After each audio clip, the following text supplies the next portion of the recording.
Oh no, please don't do it. Don't cut your own bangs. You're here. Hi. Like the title said, I got really curious about why the heck we cut bangs. Very few people look good in them, yet I know tons of people who have had them at least once in their life. I personally have no experience, or tons of experience, because I've had this hairstyle pretty much all my life. Oh my God! I guess this is bangs. Do they count if they stick up? I don't know. That's why I wanted to make this video. I want to know what they are, where they came from, and why do we do these things to ourselves? Honestly, she probably would look fierce if she had just styled them, and they're not even that bad. If you like what you see, please consider subscribing. I am very small and not above begging. I do have a lot of fun videos in the pipeline. If you like what you see, I'd love to have you along for the ride. Back to the video. The first thing I learned is that, like feet and inches, the good old US of A is the only place to call them bangs. Everyone else calls them fringe. Rootin' tootin', yeehaw cowboy, even our hairstyles gotta be speaking our Second Amendment rights.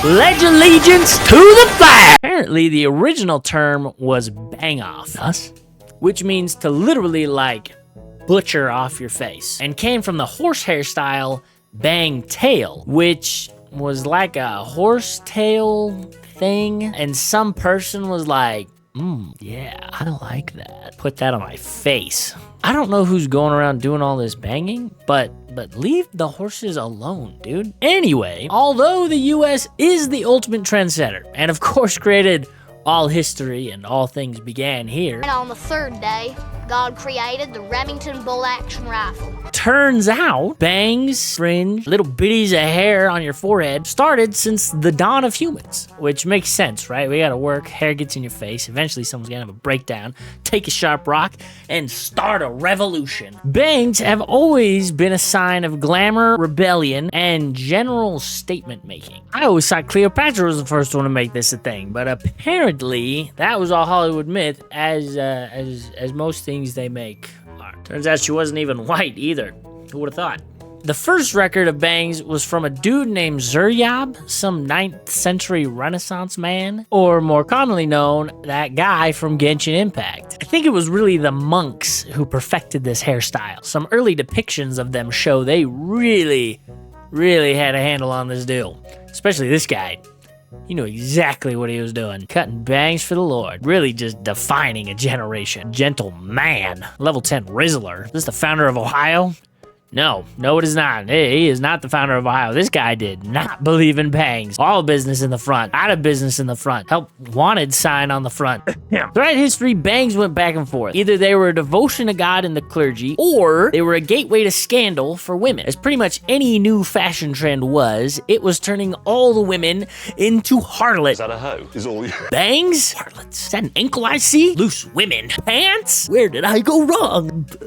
My heart. Is that a male piece? Whoa. That's a symbol of power and masculinity. I see absolutely nothing wrong. In fact, this is one of the most wholesome pictures I've seen. I shut my eye out. I'm gonna hang this on my wall.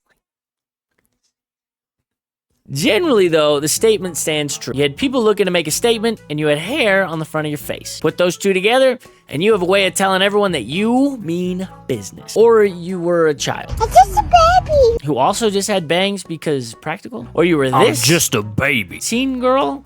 These were the girls in high school that made me insecure. So if you're a sign of so much confidence, why does the meme stand? Why, when life seems to be going a little wild, you're going a little crazy, do the sweet siren calls of them scissors start to sing so seductively? We call this controlling what we can when things feel out of control. It's supposed to be an Olaf gif, but I'm scared of Disney. Us humans need to feel in control. We need to feel secure. We need to feel like we understand what the heck is going on. So much so that after prolonged periods of not feeling in control, or after traumatic events, this universal need can manifest in a very intense way, and people struggle with controlling behaviors and anxiety disorders, which, if this is something you struggle with, know that you're not alone, and that help is out there. For those suffering from the standard run-of-the-mill traumas of life, know that it's only natural. Humans are born to act, not to be acted upon. Pretty sure that's biblical.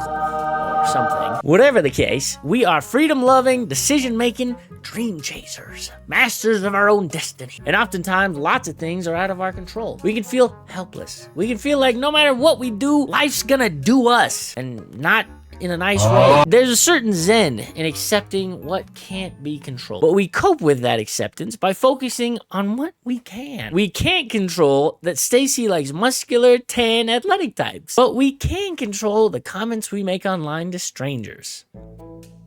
We can't control that our dream job went a different direction and we're still at the same Starbucks, still waiting for that LinkedIn profile to change our lives. But we can control the little bit of hair on the front of our face. It's been so long. I haven't had bangs in so long. And I think I actually have the right face shape for it. They're gonna look so good. Actually, so good. No, I'm gonna do them myself. Trust me, I've watched like 10 YouTube videos. I know what I'm doing. No, I cut my cousin's hair that one time, and it turned out really good.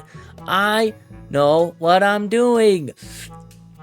I'm not a mental health expert, and you should not take this as mental health advice. And this is just from what I've gleaned from my research. But when life is stressful and everything is stacked against you, if a little snip snip makes you feel like you got a grip on something, if it helps, then go for it. In the realm of things that can be seen as self-destructive, cutting some bangs, fringe, or whatever, is definitely one of the safest. Maybe you dye it. Maybe you shave it all off. Maybe you have to wear hats for the next few weeks while your hair regrows.